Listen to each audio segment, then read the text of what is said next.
Hello and welcome back. It's been a while again, quality over quantity. So here we are.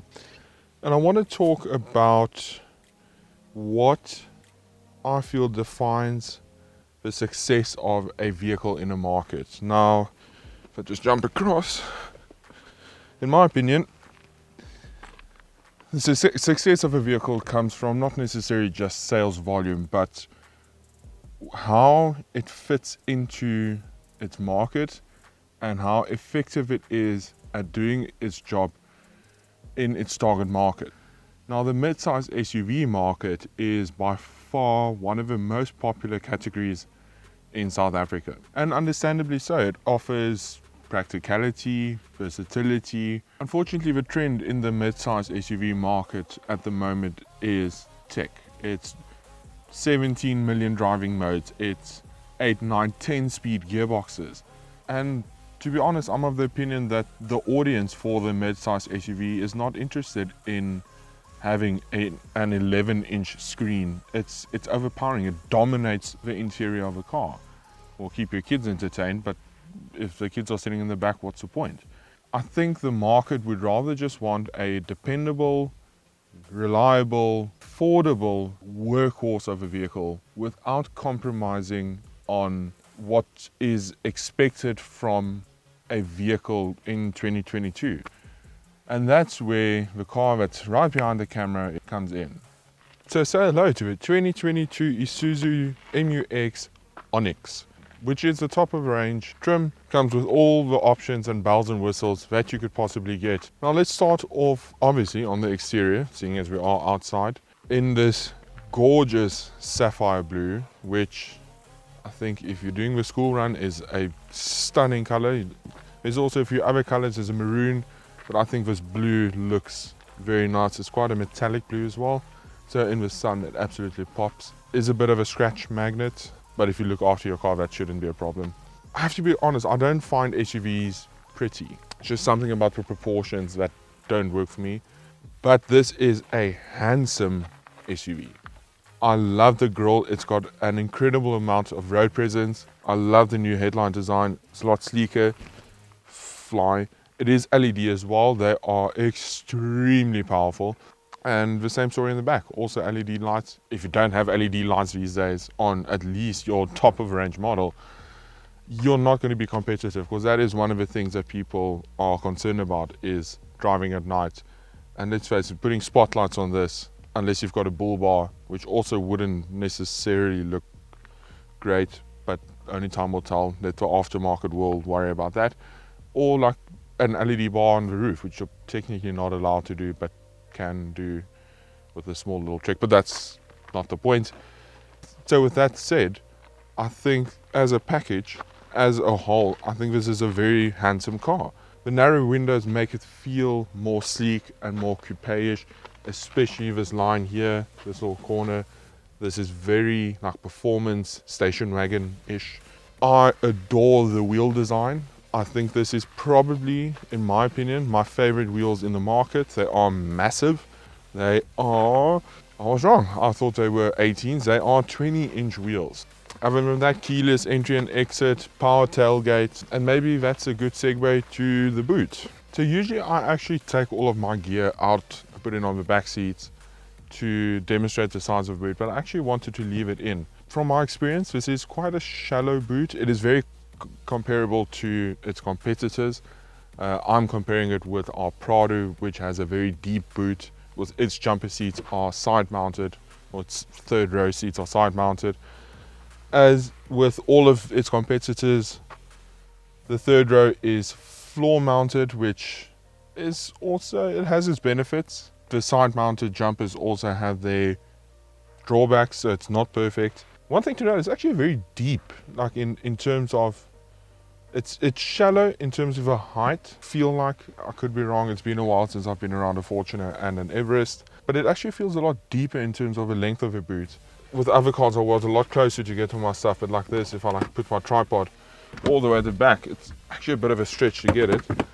One thing to note, I'm 1.86 meters tall, so 6'1". Yeah, this is annoying. So for me to actually get access to the boot, I have to dip down. And I know it's a tall person problem, but it is annoying. And it's not just this car. I've had it with the Fortuner. The Fortuner actually has like these jagged corners here, which I have actually cut my head on before. So that's just something to note. Taller people might just need to be a bit careful to not knock yourself out, because that's a bad day.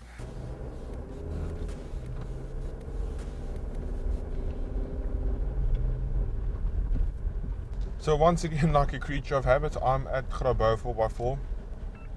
Okay, you are getting turned off. Parking sensors. So the MU-X was always to me a bit of an Isuzu, please don't hate me, it wasn't a looker. It had the reputation, it had their brand loyalty, supporters. It wasn't, I never saw one as like, yeah, I need to have one. This though is a different story. As I mentioned, this is the Onyx. There is the LS and the LSE, which are the lower models. But this is the top of range model, so it comes with all the bells and whistles. And there are a few. For example, Android Auto, Apple CarPlay. I feel where we are now, the technology has become mainstream. So for a vehicle not to have it is odd. But this does. Lane keep assist, radar cruise control, dual zone climate control, which is also a nice touch. Heated seats, again, very nice touch. Unfortunately, it seems that a lot of people buying this class of vehicle are buying more after the name than the actual vehicle. Because if they bought it due to wanting to buy the best all-rounder, especially now with this refresh, this might be my pick for this class. 2 reasons. Like I said, I think it's a better looking vehicle than its competitors. And 2, for this top of range Onyx model, it is 860,900 Rand. Almost fell into a Zuma loop there and said 860, 11,000. This offers 99.9% of what its competitors does at a lower price. Yes, you can see where the costs have been cut, but it's not the obvious ways. For example, Isuzu realizes that most will either be using a Garmin GPS, they'll be using a dedicated GPS, or they'll use Google Maps, or Waze, or Apple Maps. I don't even know what Apple's maps are called, but it's probably called Apple Maps. So they don't give you navigation. It's not necessary. None of the materials feel any cheaper than its competitors. All the plastics, it doesn't feel like an Isuzu of 10 years ago, which it was very plasticky. And Isuzu, please don't come and haunt me, but this is a review of your current vehicle, not your past vehicles. Everything just feels solid. There's no rattles, there's no squeaks. They've made the doors solid yet light, so it's not a chore to close it or to open it. There's nice metal accents throughout the interior.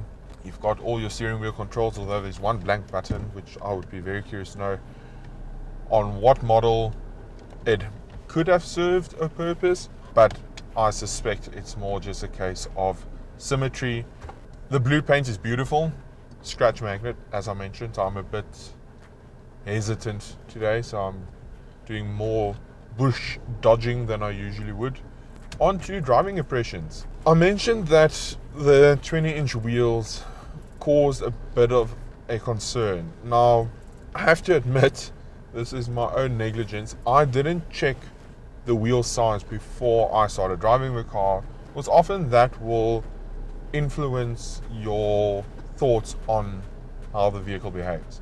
I think it is quite apparent that this vehicle was designed with the wheels from the LS and the LSE in mind, which are smaller, because when it comes to sudden bumps, maybe just like a bit of a ridge in the road or a pothole or something like that, there's quite a firm initial bump, but then the car the rebound and the dampening is excellent. And I will go as far as saying probably best in class. Because there's an initial bump, but then the car will just immediately settles down again. Unfortunately, those 20 inches, they are gorgeous wheels, but 20s are not made for off-roading. But as long as you keep your wits about you and you don't do anything stupid, it shouldn't be a problem. I've not actually yet played, I'm in 4 high. That's about as much exploring through the 4x4 system that I've done. I know I will eventually get to a rocky section. And for what felt like an eternity, I'm finally at the spot where I wanted to be to really test the 4x4 system in this MU-X. So I am in low range, rear diff lock on, and let's just see how this goes. Obviously, again, remember guys, these are low profile highway terrain tires, so there is going to be some spinning. Let's just see how it goes. Okay, that's to be expected.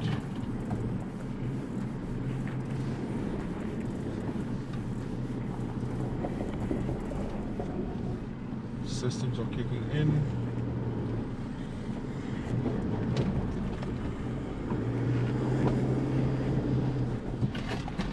Okay, that was a bit aggressive on my side.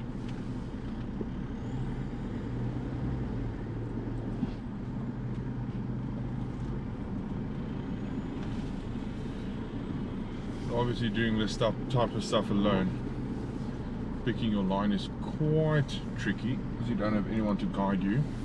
But I mean, I got up it, yes, with quite a bit of spinning, but to be honest, we're pushing the boundaries of what this car with this tire setup is designed to do. So to expect it to just be amazing at serious off-roading and not spin the wheels is, I feel it's very unfair. But it did it, and I mean, I've struggled more in other cars to get up there, so tip of a hat to Isuzu. I am very impressed with this MU-X. Despite, and it might sound like I'm ragging on the tires, I'm not. It's just that's what I have to work with this vehicle, and it is a limiting factor. It's not a negative, it's just a limiting factor when it comes to the use case of using an off-road. On the road, it's amazing, but that's a section for the on-road testing. When it comes to off-roading, I feel this car's a bit more sure of what it wants to do and what it needs to do compared to some of the other vehicles. As I mentioned, this has a 6-speed automatic gearbox, so you have less ratios to work with, which I prefer. I've driven the 10-speed gearbox cars and the 8-speed gearbox cars, and especially in low range, they tend to hunt for gears, which is not fun because you never know what the car's going to do next. Where at least with this, it's a lot more predictable. Throttle sensitivity is on the quicker side, especially in low range mode. It's very sensitive, so I always try and rest my foot against the side.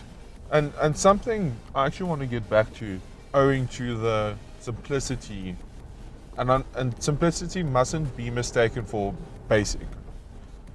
The simplicity of the drivetrain of this vehicle. There's no sport mode, there's no eco mode.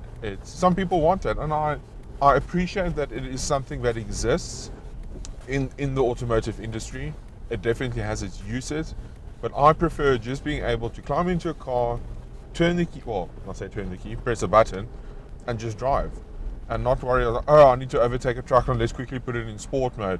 Every time I've climbed into this car, it's just in keyless entry, push a button, and there you go. There's no faffing about with setting it to my preferences or sport mode, like I said, or eco mode. So speaking of fuel efficiency, I was averaging around 11 kilometers per liter highway, mostly highway, and then some city driving over the past 3 days. Off-road, obviously that's going to tank a bit. I think I've been seeing 7 to 8 kilometers per liter, which is still good. I'll add the conversion to liters per 100, which I usually work in, but I can't figure out how to change it, if you can change it. So just overall, I think that this is, off-road at least, immensely capable. I think that if you are looking for a mid-size SUV with the reliability, it's slightly cheaper than its competition. I feel it's better looking. I think this is maybe the car to go for. If you're unsure, go take one for a test drive. Decide for yourself. When it comes to paved roads, Isuzu has managed to tune the MU-X's suspension to be both compliant but not introduce too much body roll. Combine that with the low profile tyres and the MU-X actually handles very well on paved roads, especially in the twisty corners. If you enjoyed the video, please consider subscribing to the channel. We'll be bringing out quite a few more videos very soon. Subscribe to our newsletter where we feature all the latest vehicle reviews, gear reviews, and awesome trips through Southern Africa. And thank you very much for watching.